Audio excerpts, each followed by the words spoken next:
What's up? Honor Hammer 26 here to give you my WWE rant. I'm going to be doing a series of videos. It's kind of a different thing for me where I'm going to be doing a rant on a certain company. WWE will be first because it's kind of the company that I don't get a chance to talk about as much as I like to on here. TNA I talk about a little bit. I should talk about a little bit more, but WWE is the one that I want to talk about a lot more than I really don't get the chance to do. I'm also going to do one on ROH, probably Puro, and probably another video where I combine all the others. Let's get to the one on WWE. Basically, my current thought on the WWE is basically the road to WrestleMania is the huge thing going on right now, all building towards the Elimination Chamber PPV on Sunday. Now, I gotta say this Elimination Chamber PPV is not gonna. I predict is not gonna be as good as No Way Out next from last year, but it still looks like a pretty darn good show in my opinion because on last year's No Way Out there was not one bad match.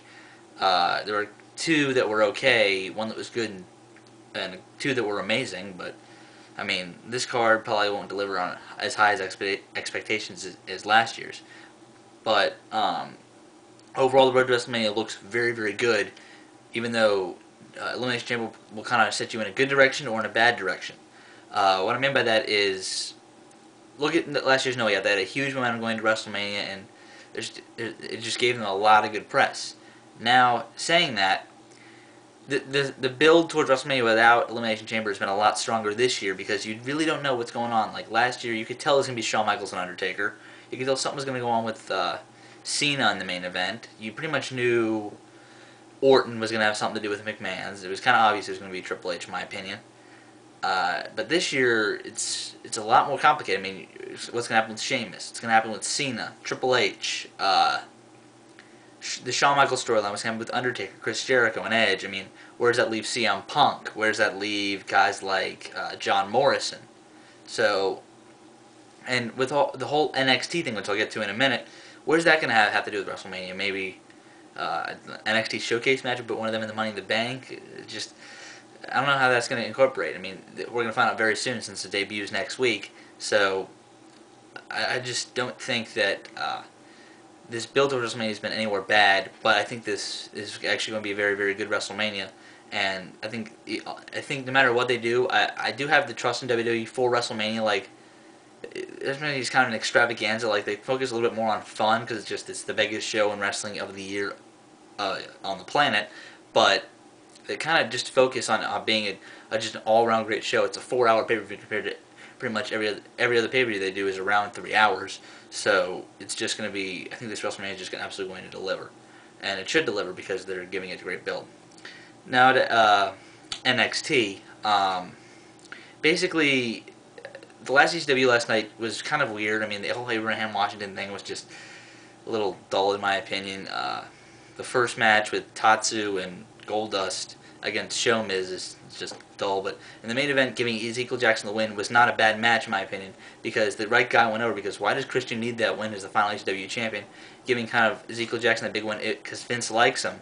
So I don't think that was a bad move necessarily in my opinion, giving Ezekiel Jackson the belt because he's not holding it anyway. So I mean, if you're pissed that he's going to be if you're pissed about it, well, he's not going to hold the title anyway. So just kind of giving him a win, which builds him up. If you're gonna use him, then might as well make him look strong somewhat, beating Christian, honestly. But throughout the show, they were debuting 8 rookies or NXT guys that they were going to partner up with the veterans, so to speak. And one that made me laugh is Daniel Bryan, who's Bryan Danielson. I don't know why they just can't call him that. Who's probably the most recognizable one, is going to be mentored by The Miz, which I found very, very funny. But basically, I thought a lot of the pairings were kind of interesting based on their mottos. Like, you gave Chris Jericho a guy that seems like a face. You gave Matt Hardy a guy that seems like a heel. You gave Carlito a guy that's kind of in between. I mean, and the one guy that was really missing was Kaval, low-key Senshi, whatever you want to call him. I didn't notice that he was not with anybody. And I'm like, you're not going to put probably the second best guy you have in FCW on the show. I didn't notice Justin Angel either, or Joe Hennig. So those are the 4 best guys you have in FCW, and only one of them is on the main roster. But Danielson is definitely the right choice, Daniel Bryan, because he's better than most of the WWE roster already. So, and there's guys you could argue, like you could argue Jericho, in my opinion. You could argue Edge. You could argue Michaels. You could argue Punk. Is that it? It's probably a guy I'm forgetting. Anyway, well, Cena's kind of still their money guy, but he's not as good in ring, even though he probably has better promos. There's not really a guy that I can think of. Those are probably the guys that are just as good as. I mean, Bryan Danielson is probably better than anybody. I mean, it's arguable that Bryan Danielson is the best. He's probably the best in-ring worker of anybody in the WWE roster, maybe outside of Shawn Michaels. But just, man, if Bryan Danielson gets the chance, he can be a great WWE wrestler, Daniel Bryan. But with the whole NXT thing, I think that they should make it kind of, I guess, like a competition. Like, if you lose too much in NXT, you should. Some guys, you should be sent back down to FCW. They should mention FCW a lot, and a new guy will be taken in your place, and you get a new mentor and stuff like that. Kind of like, I guess, kind of like Survivor. But I mean, I think that would be a good take on it. They really didn't hint on what it's going to be. I imagine they're going to have like tag matches and singles matches. Like they're going to put MVP's rookie in there with Daniel Bryan or Heath Slater or what's that guy's name, Justin Gabriel, or guys like that. I'm very excited to see what NXT is going to do. Now, the whole Survivor Series leaving thing, I feel that Survivor Series is not going to be, Survivor Series is not past its due what Vince McMahon is, because you're taking away one of the cornerstone events of the WWE.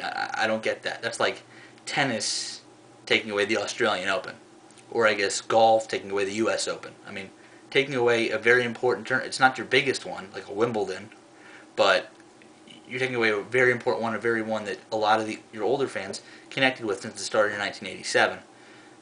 So I just feel that the whole taking Survivor Series away is actually a very, very bad idea. I mean, you're just going to throw another gimmick pay-per-view on there. I mean, you already taking away Breaking Point, so you basically are just going to have another gimmick pay-per-view. Like, what, you're going to have a whole cage match pay-per-view like TNA is doing with Lockdown? What are you going to do, like a War Games pay-per-view? I mean, that was already rumored to be happening, so. If that takes its place, I don't think I'll be too pissed, but I probably still would, because it's not Survivor Series. I mean, why would you take that away? Honestly, it doesn't make any sense to me. And I know that basically Survivor Series has been the cornerstone. I mean, I already said this, but there's something I wanted to say. I just can't remember it right now. Survivor Series. The thing that Vince McMahon, the reason he was getting rid of it is because, like, the whole elimination concept. Well, you haven't been giving a crap about the elimination concept since, I guess, 05 is the last time you gave a crap. I mean, and probably since then it was 01 was the last time. So once in the WWE era, you've given a crap about these elimination matches. Maybe if you give them more time and you put more build into them, that fans would actually care about them. I mean, you're not giving them a reason to. Besides, this is just a match that we do where we combine Raw, SmackDown, and then before ECW guys. I mean, just honestly. But I think that because they do those matches great in Mexico, I don't see why they can't do them here. So anyway, WrestleMania 27 will be in Atlanta. I'm saying right now I want to make a huge effort to be in Atlanta for WrestleMania 27 because basically I'll finally have enough money to kind of go. I mean, I can't go this year. Hopefully all the events that happen at WrestleMania will still be going on then. And also I'm going to try and make an effort to go to Backlash 2010 in Baltimore, Maryland. I'm going to try and make it there because I haven't been to a WWE show before. I've been a fan of the company for like 8 years now, so I haven't been to a show yet, oddly enough. But I want to focus on now. The last part of this video is going to be on CM Punk's character and how awesome I think he is. I mean, CM Punk's character. I mean, he is. His appearance in the Royal Rumble match was awesome, and he is on such a roll. And I can see him possibly winning a third Money in the Bank in a row, but I necessarily don't think that would be a good idea because. Honestly, I mean, 3 in a row, I mean, that might be a little bit of an overkill, but he should have an important place on WrestleMania. Maybe put him in there with Morrison. Maybe trade him to Raw or something and have him have a new storyline. Basically, CM Punk is an odd guy out, a guy who's mega over, but you kind of give him a lesser role to, but he can just bust out and have a great, great match with a lot of people on the WWE roster. So, I just don't see the point in not having CM Punk being a high-profile match at WrestleMania. Honestly. Alright. I hope you guys enjoyed this. TNA one will be coming up next. I'll see you guys later.